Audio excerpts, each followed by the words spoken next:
कहीं पे घंटा कहीं पे झांझर कहीं पे शंख बजा रहे हैं।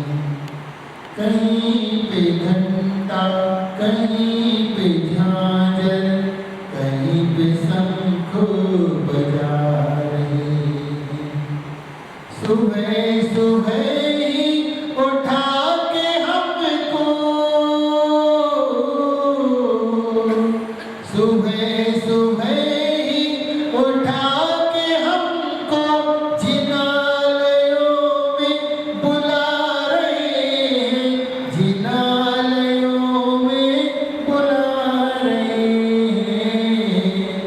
कहीं पे घंटा कहीं पे झांझर कहीं पे शंख बजा रहे हैं। बोले महावीर भगवान की, भगवान के समूह शक्ति की। भगवान महावीर दीक्षा लेकर के जब संसार और सभी भोगों को छोड़ करके वन की ओर जाते हैं, उनके पैरों के पद निशान मिट्टी में अंकित होते जाते हैं। और भगवान महावीर अपने कुंडलपुर से जंगल की ओर जाते हैं। वहां से एक जोशी निकलता है।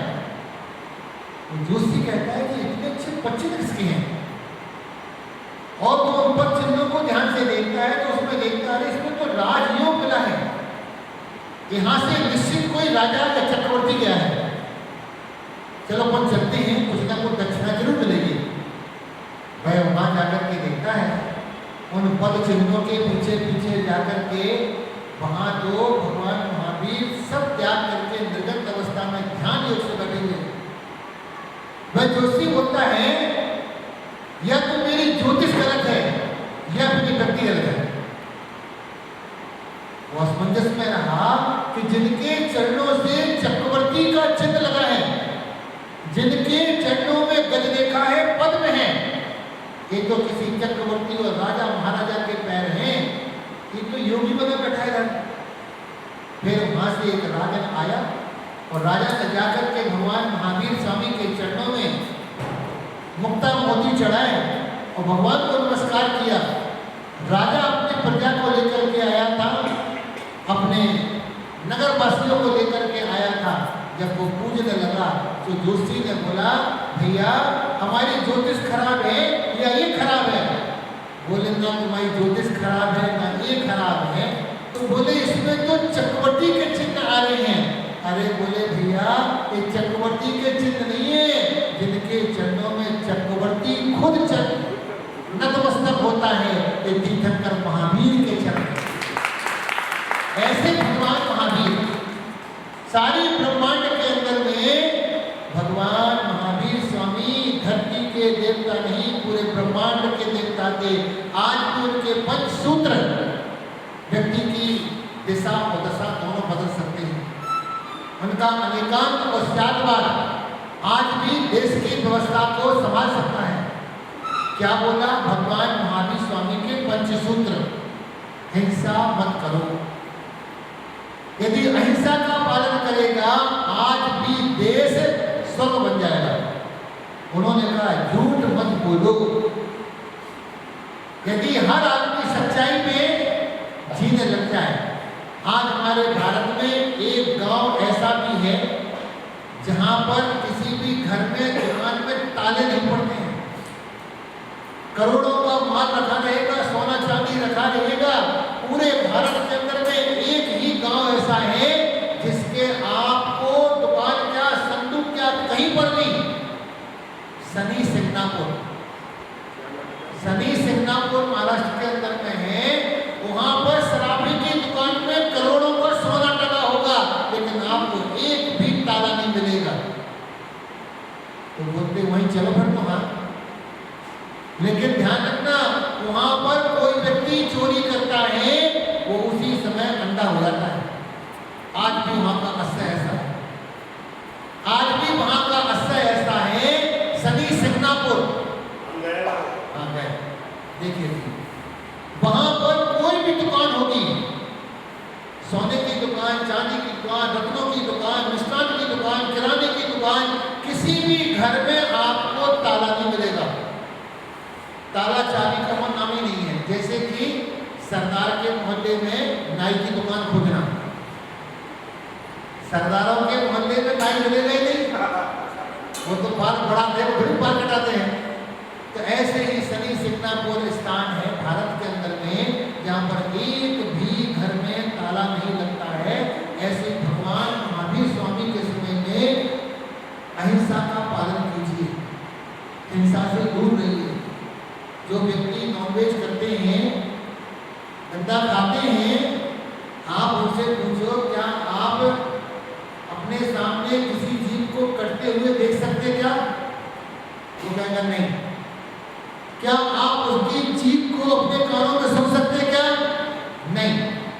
क्या आप उस मरते हुए जीव को अपने हाथ में ले सकते क्या? नहीं। जरा से मसाले डाल करके चटपटा बना करके उस जीव को लोग खा जाते हैं। भगवान महावीर ने कहा अहिंसा, अहिंसा ही सब जीवों को सुखी बनाता है। अहिंसा ही एक ऐसा शस्त्र है जिसके माध्यम से शत्रु भी सामने आ जाए तो आपकी क्षमा में वो ताकत है कि शत्रु भी सिर झुका करके चला जाएगा।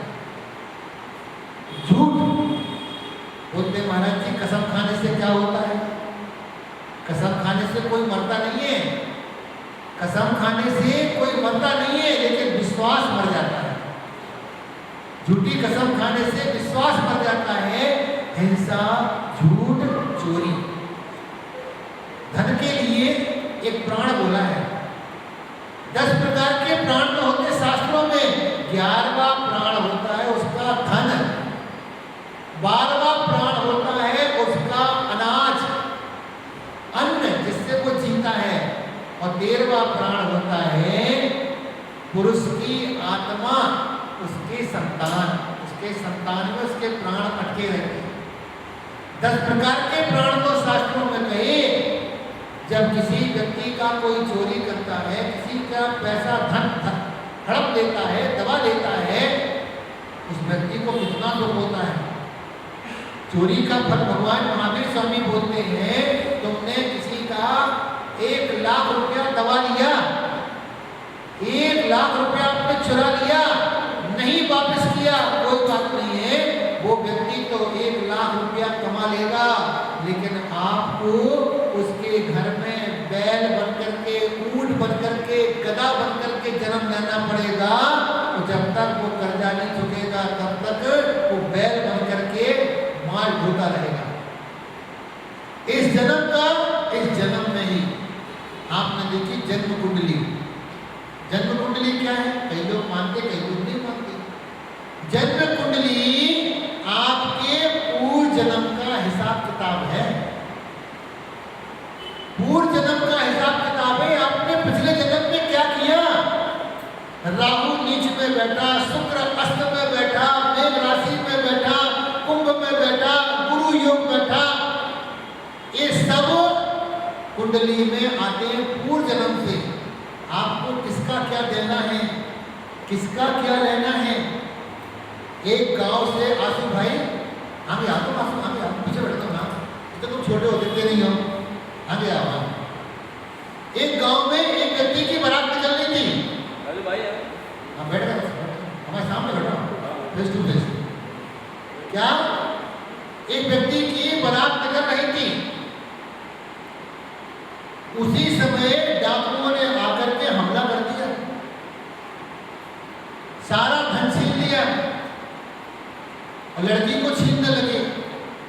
लड़का ने बचाने का प्रयास किया, उसने सारा धन दे दिया और डाकुओं ने क्या किया, उसको गोली मार दी दूल्हे के लिए। दूल्हा मर गया, दूल्हा मर गया। कुछ समय के बाद में डाकू ने कहा अब तो ये सांप छोड़ देना चाहिए, और उसके गर्भ में एक बच्चा आया, खुशियां छाई, उसका मन बदला। पत्नी ने कहा देखो अब तो घर में औलाद आ गई, अब तो ये काम छोड़ दीजिए आप, नहीं तो आपके बेटे को आपका नाम नहीं मिलेगा। डाकू बनेंगे, डाकू को क्या नाम मिलेगा। लेकिन वो बच्चा जन्म से ही बीमार हुआ और डाकू ने सज्जन बनके सारा पैसा उसके इलाज में लगा दिया, बीमारी में लगा दिया, रोने धोने में लगा दिया। कई बच्चे आपके परिवार में भी ऐसे हैं, बीमार हैं, सारा पैसा लग रहा उनके ऊपर। जब वो बच्चा 16 साल का हो गया, जब वो बच्चा 16 साल का हो गया,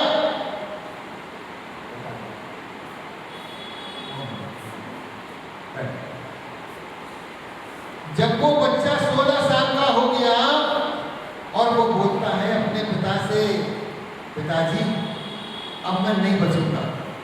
बोले नहीं बेटा, हम तुम्हारा इलाज कराएंगे और अच्छा इलाज कराएंगे। बोले नहीं पिताजी, अब हमारा आयु कर्म आ गया, बस तुमसे बात कहना है, तुमने मुझे पहचाना? बोले हाँ बेटा। नहीं, तुमने पहचाना नहीं, मैं वही दूल्हा हूं जिसका तुमने धन छीना था। हम तुम्हारे घर में आए हैं, जितना तुमने धन छीना था हमने उतना धन आपका खर्च करा दिया है, अब मैं जा रहा हूं। चोरी का धन डाका डाला, सब बराबर हो गया। चोरों के पुरना बसे, चोर कितना भी चोरी कर ले, जो व्यक्ति ईमानदारी से व्यापार करता है वो सुखी नींद सोता है। जिसका हिसाब किताब खराब होगा, भाई टैक्स वाले से कोई डरेंगे, जीएसटी वाले से कोई डरेंगे। अब जिसका हिसाब किताब बराबर है, तुम रात में आ जाओ, दिन में आ जाओ, कभी भी आ जाओ, मौत से कौन डरता है? जिसका हिसाब किताब गड़बड़ होगा। जिसका हिसाब किताब गड़बड़ होगा, मौत से वही व्यक्ति डरेगा। पता नहीं कौन लेकर नहीं आ रहा, कोई ले तो नहीं जाएगा, रात को नहीं ले जाएगा, दिन में तो नहीं ले जाएगा, डरता रहेगा। जिसका हिसाब किताब क्लियर होगा उसे कोई चिंता नहीं। हिंसा, झूठ, चोरी, कुशी है, पाप तो कर देते लोग, फिर मारे मारे घूमते हैं, छुपते छुपते घूमते हैं। और ऐसा ही परिग्रह भगवान महावीर स्वामी ने ये पंच पाप दिए हैं, पंच अनुवृत्त दिए हैं। आज भी उनका कोई पालन करता है वो सुखी रहता है। इस युग में क्या रहेगा? कल का तो कामे नहीं है, जो है जो आज ही है, आज के लिए जी रहा है। सतयुग चला गया, त्रेता युग चला गया, महापुरुष तीर्थंकर चले गए, अब किसकी उम्मीद कर रहे हैं? कौन आएगा? जो है सो आज है। और वास्तविकता में यदि आपको नरक देखना हो तो आप अस्पताल में जाइए, आपको नरक मिलेगा। कोई तड़प रहा होगा, कोई रो रहा होगा, कोई चिल्ला रहा होगा, कोई मनहूस बैठा होगा, कोई को पस बह रही है, कोई को खून बह रहा है, कोई को पट्टी बह रही है, कोई पट्टी लगी है, कोई टाँके लगे, कोई की एक आँख है, कोई का एक सिर है। मतलब एक सिर नहीं है, सिर तो दो ही रहेंगे, एक ही सिर रहेगा। तो वहां जाकर के जो दृश्य देखा जाता है, पहले हमारे परंपरा थी, यदि अस्पताल में जाओगे तो आके नहाने पड़ता था, नहाने पड़ता था, क्योंकि वो भी एक कब्रिस्तान है जहां से लाशें निकल रही है, कोई मरी जा रहा है, कोई खून बह रहा है। तो जिसको नरक देखना हो वो अस्पताल को देख लीजिए। और यदि आपको स्वर्ग देखना है तो स्वर्ग कहां पर है? या नहीं है? आपको जीता जाता स्वर्ग बताता हूं। स्वर्ग कहां है? धरती पर वर्तमान आ स्वर्ग, स्वर्ग जीता जाता स्वर्ग देखना हो तो आपको जाना पड़ेगा कर्नाटक के धर्मस्थल में। धर्मस्थल नाम का स्थान है, वहां पर वीरेंद्र हेगड़े रहते हैं, धर्माधिकारी। धर्मस्थल वीरेंद्र हेगड़े रहते हैं। वो प्रतिदिन 20,000 आदमी को भोजन कराते हैं फ्री। आज से नहीं, 130 साल से, 130 साल से वह प्रतिदिन 20,000 आदमी को भोजन कराते हैं फ्री। हाँ, पीढ़ी है, उनको 130 साल हो गए हैं। उनके बाबा परबाबा, उनके घर में आज भी कोर्ट लगती है, अदालत लगती है। वो कभी किसी अदालत में नहीं जाते हैं, धर्माधिकारी हैं, उनका सिंहासन बना हुआ है, सिंहासन पर बैठते हैं। उनके 200 किलोमीटर के एरिया में उन्हें प्रत्येक व्यक्ति भगवान मानता है। भगवान की पूजा के साथ में शांति धारा में उनका नाम लिया जाता है 200 किलोमीटर तक। वीरेंद्र हेगड़े, संपन्न परिवार हो, संपन्न परिवार हो, और किसी भी जाति की लड़की की शादी होगी, कन्यादान लिखा जाएगा वीरेंद्र हेगड़े का। आज वो लाखों कन्याओं की शादी कर चुके हैं। उनके यहाँ निमंत्रण आता है, उनके यहाँ से दहेज जाता है, उनके यहाँ से सामान जाता है, और जहाँ तक बनता उसकी शादी में जाते हैं। पूरा क्षेत्र उनको आज भी भगवान की तरह पूछता है। स्वर्ग देखना है तो धर्म स्थल में जाइए, और नरक देखना हो तो अस्पताल में जाइए। महानुभाव, हम भगवान महावीर स्वामी का जन्म कल्याणक महोत्सव मना रहे हैं। वास्तविकता में भगवान महावीर के नाम पर बहुत संस्था चली। हमने एक पुस्तक लिखी है, महावीर प्रश्नोत्तरी। उसमें हमने 2500 प्रश्नोत्तर लिखे भगवान महावीर के ऊपर। कितना साहित्य लिखा, कहाँ मूर्ति, कौन सा शास्त्र है, विदेशों में कहाँ मंदिर है, कौन सी मूर्ति पे क्या शिलालेख है, पूरे भारत के अंदर में भगवान महावीर स्वामी के अस्थल क्षेत्र कहाँ पर है, भगवान महावीर स्वामी की प्रसिद्ध मूर्तियां कहाँ पर हैं, आपके मंदिर का भी जिक्र किया है।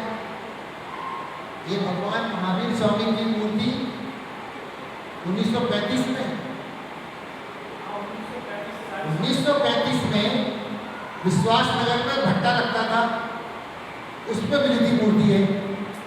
तो आज भी ये भट्टे वाले बाबा के नाम से जाने जाते हैं। ऐसी न जाने कितनी विशाल विशाल मूर्ति हैं। भगवान महावीर स्वामी की हाइट कितनी थी? 7 हाथ। आपने कहीं देखी धातु की 7 हाथ की भगवान की मूर्ति? भगवान महावीर स्वामी की पूरी हाइट की मूर्ति पीतल में खड़ी। सागर में मंगलगिरी तीर्थ है, वहां पर वह मूर्ति बनी हुई है। तो महानुभाव, उस किताब को पढ़ने से पता चलेगा पूरी धरती पर भगवान महावीर स्वामी की क्या क्या विरासत है। लगभग 350 पुस्तकें भगवान महावीर स्वामी पर लिखी गई है। कैसे कैसे राइटर, कैसे कैसे उनके शिलालेख, विदेशों में मंदिर।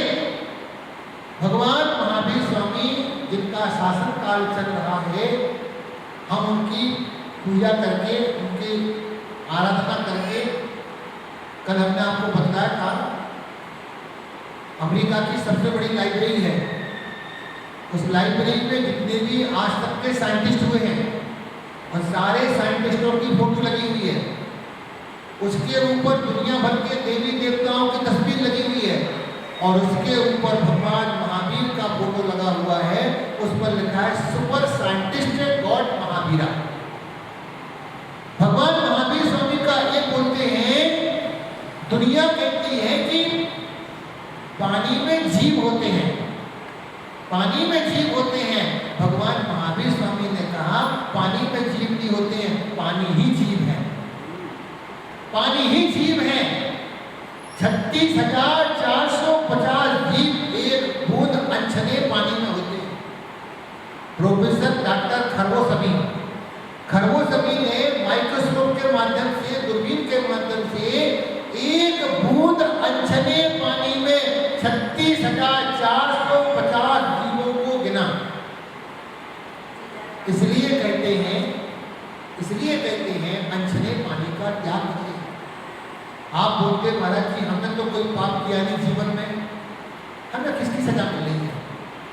तुम्हारा आवृत्ति होना ही सबसे बड़ी सजा है।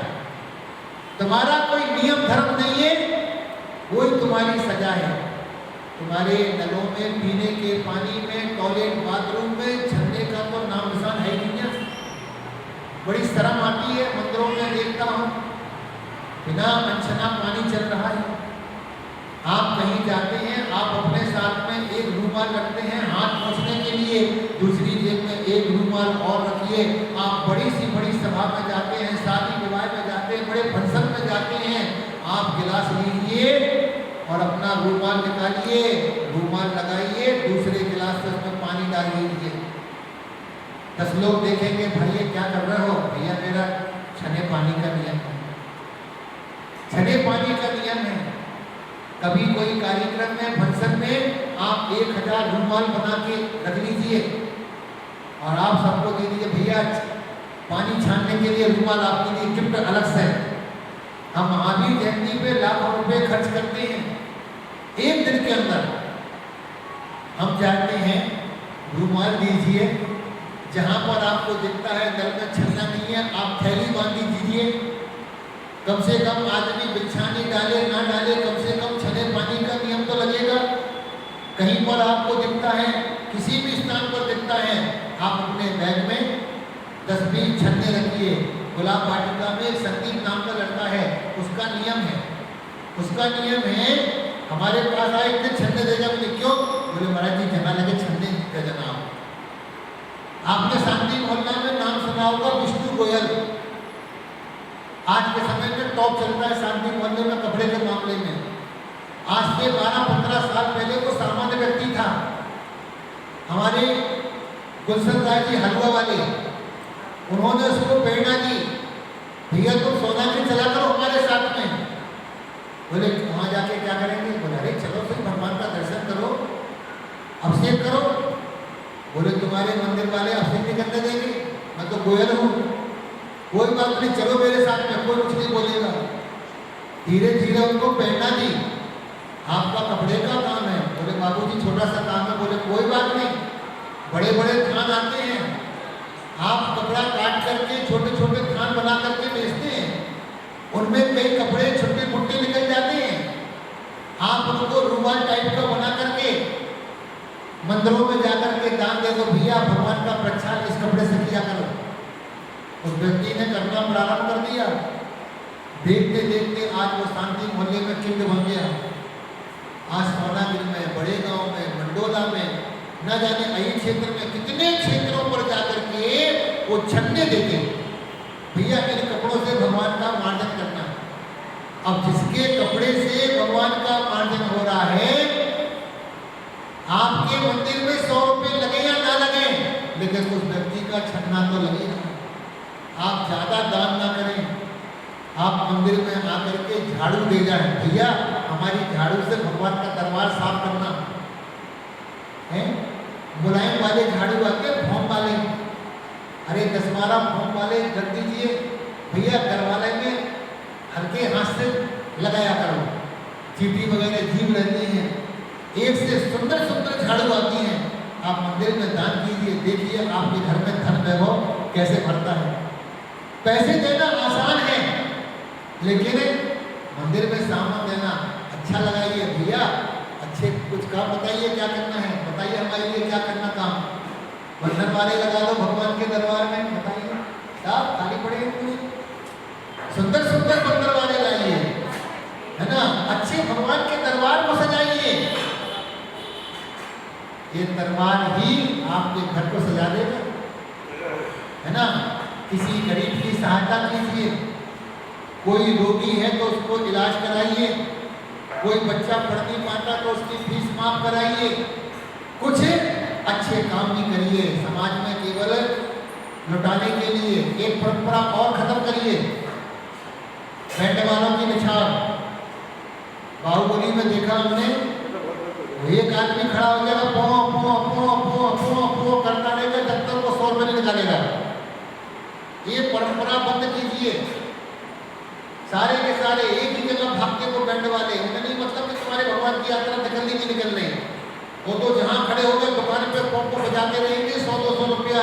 हमारे समाज के लोग प्रदर्शन करते हैं, 200-400 रुपया इसके सर पर रखेंगे, इसके सर पर रखेंगे। तो ये व्यवस्था बंद कीजिए, कोई निछाव राशि नहीं, हमने आपको जो भी पैसा था मैंने दे दिया आपके लिए, हमारे भगवान की यात्रा निकालिए बस आप। दूसरा, हमने प्रधान जी को कल बोला था भैया खाने पीने का सिस्टम थोड़ा बंद कीजिए। अभी प्रतिज्ञानंद महाराज जी ने करवाया था बलवीर नगर में कि भैया एक पानी की छूट रखिए, पानी की छूट रखिए, और भगवान की यात्रा में ये कचौड़ी खाना, रसगुल्ले खाना, ये पीना, वो खाना वहीं फेंकते रहते हैं, और फिर उसी के ऊपर से भगवान की यात्रा निकलती रहती है जूठे पे। तो इसमें अरे 2 घंटे में 3 घंटे में कौन से भूखे गिर जाएंगे आदमी, समाज का खाना तो होता ही है, बाद में खाना भी होता है भाई, हल्के फुल्के सामान रखिए।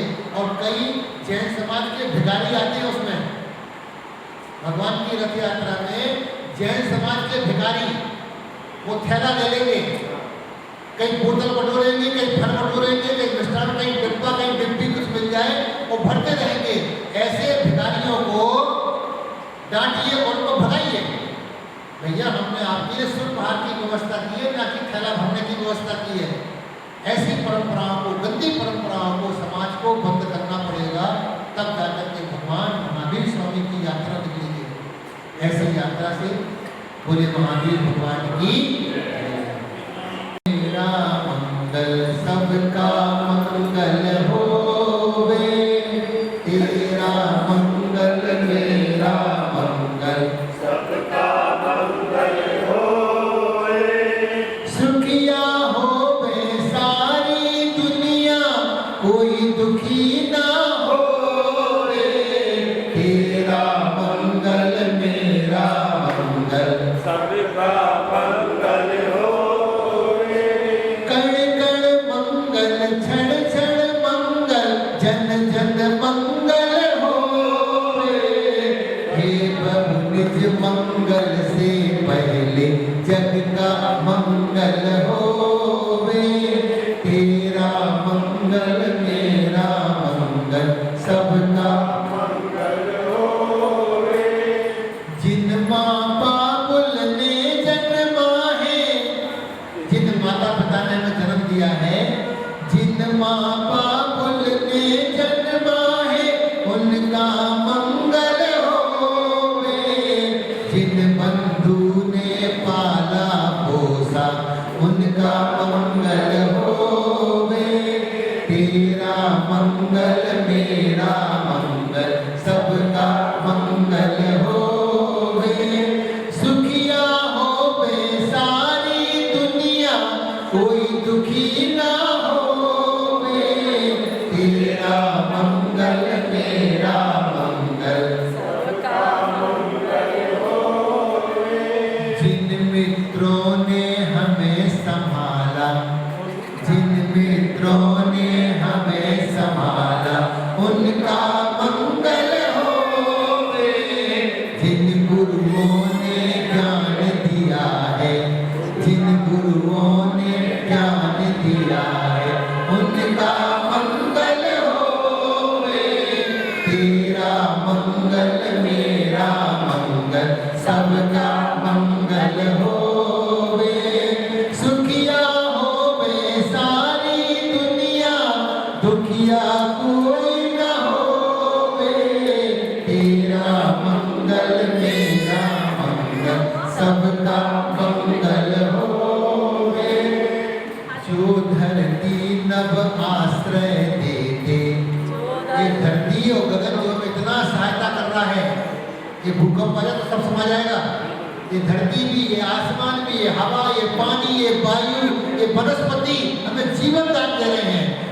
जो धरती नभ आश्रय देते उनका मंगल होवे, जिस जलवायु से जीते हैं उनका मंगल होवे, तेरा मंगल मेरा मंगल सबका मंगल होवे, जिस अग्नि से जीवन जलता, जिस अग्नि से जीवन चलता उसका मंगल होवे, जिन तरुओं से भोजन मिलता, जिन वृक्षों से, जिन तरुओं से भोजन मिलता उनका मंगल होवे, तेरा मंगल मेरा मंगल सबका मंगल होवे, हम जिस दुनिया में रहते हैं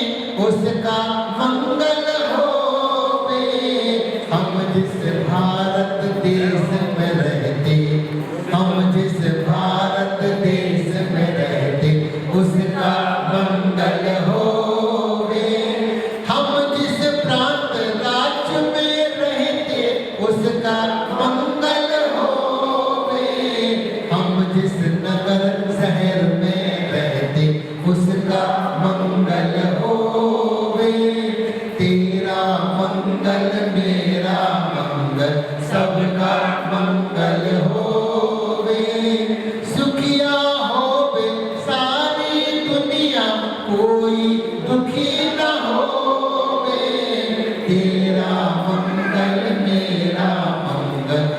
का